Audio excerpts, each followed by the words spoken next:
Or you say, if I may interpret what you're saying, your mind are your senses, right? Your emotions, your sensory responses, your beliefs, your desire for security, the confusion, the sorrow, the misery, all that is your mind, which is your consciousness, is that. That is, your consciousness is the content. The content is sorrow, pain, and all the rest of it. Now, that's what we say is the totality of your mind. Out of this totality, you can invent a super consciousness, you can invent a final divine consciousness, Buddhic consciousness, and Krishna consciousness, and banana consciousness.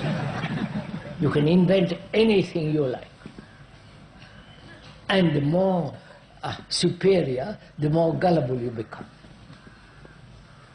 So we are saying, can you observe your consciousness? Aware of your own mind. Sorry, I've got a cramp. You don't have to bother about it. Are you aware of your own mind? Are you aware of your own reactions?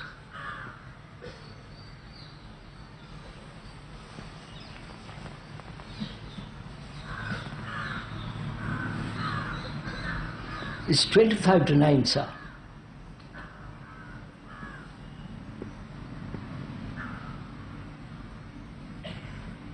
So, you respond with one particular sense, don't you? You understand? Either the response, sexual response, which is a particular, or response to your taste, to your smell, to your touch. Please listen to this. That we generally operate along one particular sensory response, right?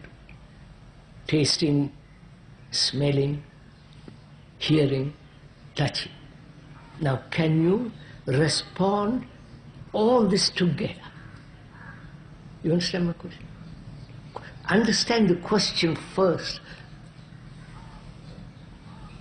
When you respond only with one particular sense, in that response there is division, breaking up.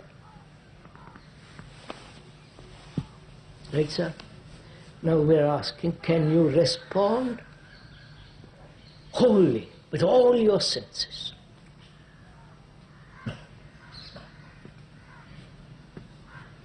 Have you ever tried it?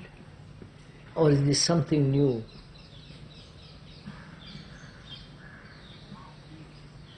Something new? Huh? You don't understand. You don't understand.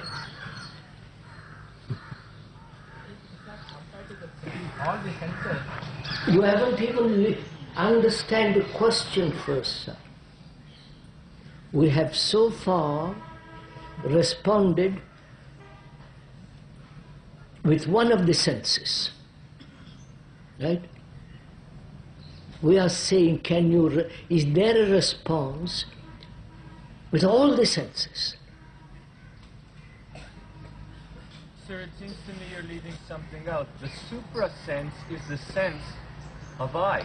No. Sir, you've gone off. Have I? Yes, sir. Forgive me. Please put me on. Can you look at the sea with all your senses? The tasting, the smelling, the touching, the feeling, with all of that.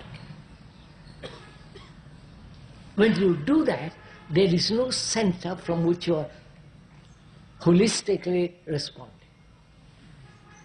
wonder if you understood this. We do that when we are playing with a child. And that's we're off with the child. So, you don't even do it for yourself when you talk about the child. Have you ever tried this?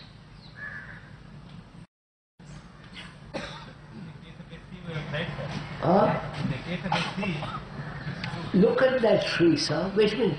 Look at that beautiful tree with all your senses. Touch it, smell it, taste it. You know, you can't, of course, but with the feeling of all that.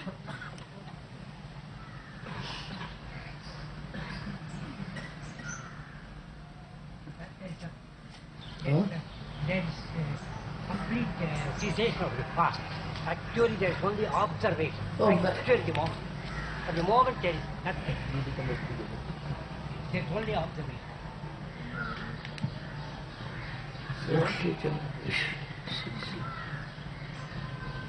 Sir, the use of one sense is still conditioned by a central experience. You just said the center.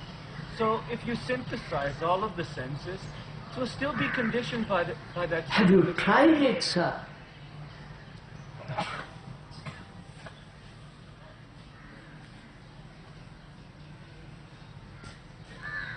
I've tried it, but thought gets in the way.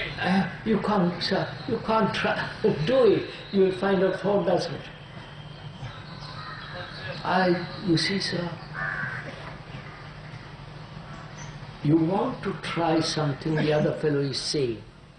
Don't try what the other fellow is saying, but see what you are doing, that you are responding partially.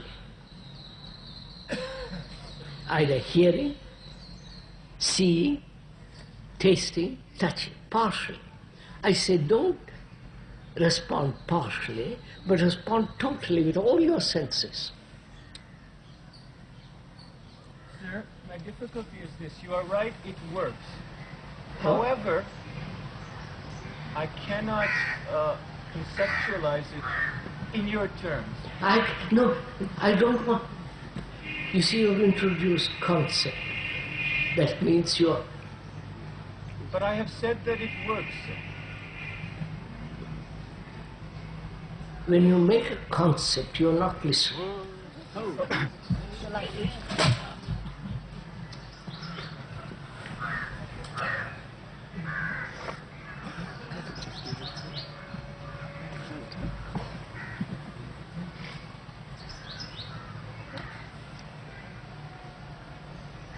Have you given up your Gandhism? Have you given up your principles, ideals and concepts which are all habits, right? Give one up easily. Try see what happens. Sir, we give up concepts. When we talk there, we would just hear sounds and we would not understand what you mean. What are you saying, sir? When we have no concepts, what you talk would be just sounds for our ears and not This is meaningful without words. concept. Your speaking would just be sounds. We would have no way of understanding what you're saying. One has explained very carefully how concepts are formed, ideas are formed. The speaker makes a statement, and from that statement you draw a conclusion. You don't listen to the statement without conclusions. Just listen. That's one of our habits, which is you listen to something, instantly you form an idea, a conclusion. Now break that habit, which means listen.